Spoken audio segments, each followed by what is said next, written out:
The alt-right's plan for a rally fizzles into embarrassment, Colorado cake baker Jack Phillips is under attack yet again, and the media can't get enough of a former Trump staffer who they never cared about until she was willing to say that he's a horrible person. Coming up on Today with 2 Cents.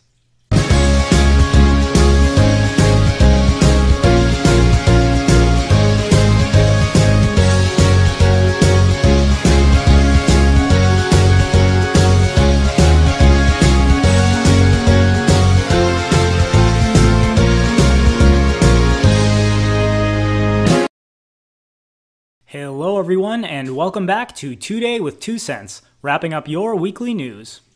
Last year, the alt-right made headlines with the Unite the Right rally in Charlottesville, Virginia. But by this year, the follow-up in DC was an abysmal failure, boasting only about 25 or so alt-righters compared to thousands of Antifa protesters. Well, despite widespread anticipation of the Unite the Right rally here in Washington, D.C. on Sunday, only a few dozen alt-right protesters were visible compared to the 15,000 counter-protesters and a heavy police presence. I've talked about the alt-right on my channel before, and the more of their content I see, the more laughable their movement becomes. First, they aren't a right-wing movement. They are a statist, totalitarian movement supporting just about as many socialist-style programs as Bernie Sanders. The only difference is they throw ethnic homogeneity into the list of things they want their all-powerful state to do for them instead of racial diversity like the regular leftists. If the alt-right can't get more than 25 people to show up in support of their movement, it's difficult to see how they'll ever break out from meme posting and insulting people who disagree with them. But hey, when your ideas are no good, there's not much else you can do, right? Tu sei un pazzo, va via da qui! Sono stanco di te, ti do un pugno nella testa! Ti uccido con questa carne!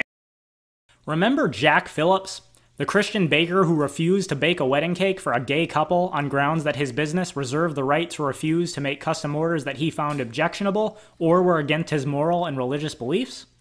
The Supreme Court ruled that Jack was within his rights on the grounds that the Colorado Civil Rights Commission was inconsistent in its application of its own rules so as to specifically target Jack.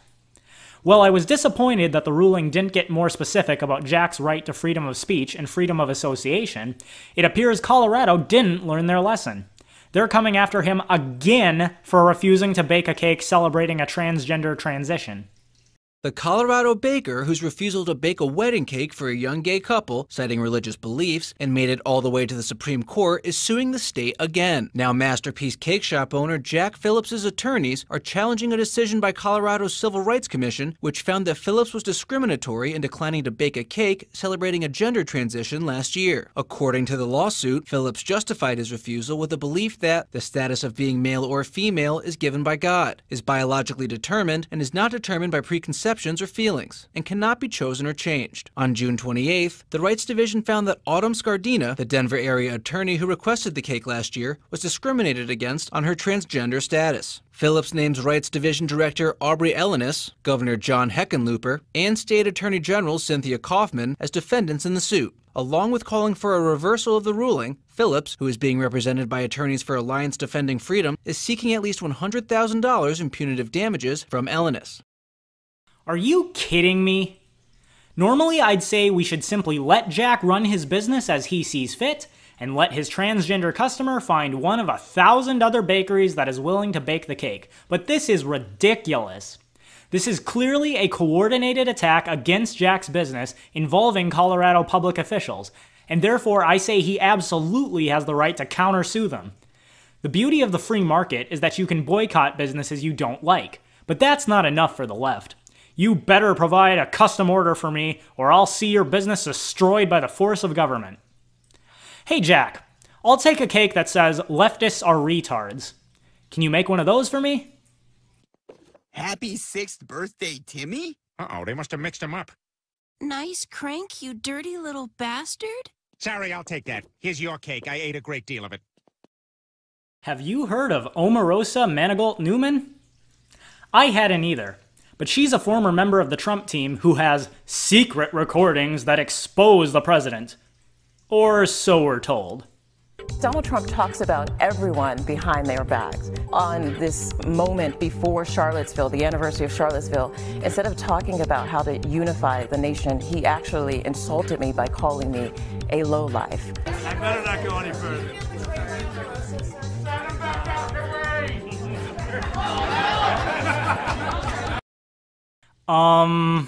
Why is this news? A former Trump staffer has proof that Trump is a horrible person. Oh wait, everyone already believes that and they don't care because all the Democrats are even worse. If the media is going to keep pushing and paying people to speak out against Trump, they might want to focus on people with real evidence of actual criminal activity. At this point, no narrative about how Trump is a horrible person is going to deter his supporters, especially if the Democrats keep pushing mentally handicapped shills like Alexandria Ocasio-Cortez. Maybe report on something people actually care about, and your ratings won't keep plummeting. Hello? Look, I may have been a little rash. Our ratings have dropped 50%. Whatever suggestions you have, I'll listen.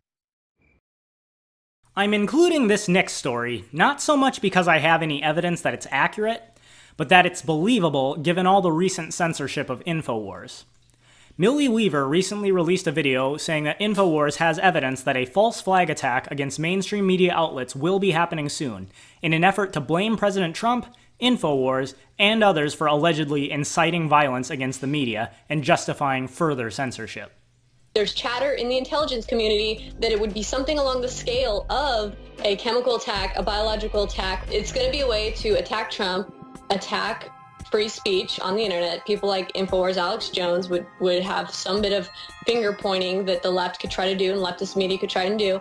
And it would essentially just be to further roll out the next shift, the next phase in their whole social media game, which is take back social media because it was never designed to be a free speech platform from their perspective.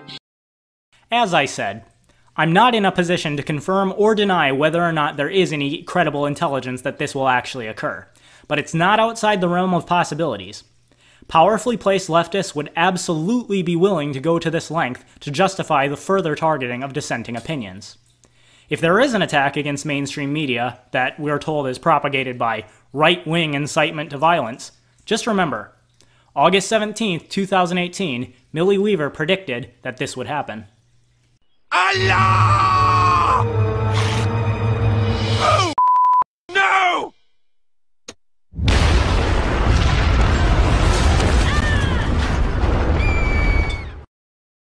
Where in the world is the 2 Day with 2 Cents weekly hottie?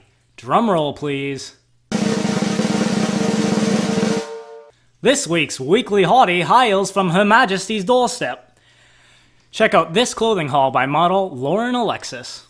Hey guys, so this is the first outfit, and I'm actually like a big fan of this one. I don't know why, but like I feel like I just had a camel toe, but like I don't even fucking care. But like when I'm not meant to wear it with a bra, obviously, because it's meant to like kind of like, I don't know, show you boobs or something. If you know what I mean, you're not meant to wear like a bra with it, because if I didn't wear a bra, obviously you'd be able to see like my cleavage and stuff. And I think it's actually alright if I didn't wear a bra. So I think without a bra, this would be a hit. My hair is fucking falling apart. What the hell is going on? My hair looked better before I filmed this. Okay, so this is the next thing. Obviously I have a bra on, but I feel like, I don't know, like I'd give head in this, you know, like this is, and I do still have like my underwear on underneath, like, oh my god, I'm so fat. But okay, so this is like a bikini, which I don't think is actually bad. Like, I don't know, it's a bit. Anyways, be sure to like, comment, share, and subscribe. And that is my 2 cents. Take it for what it's worth.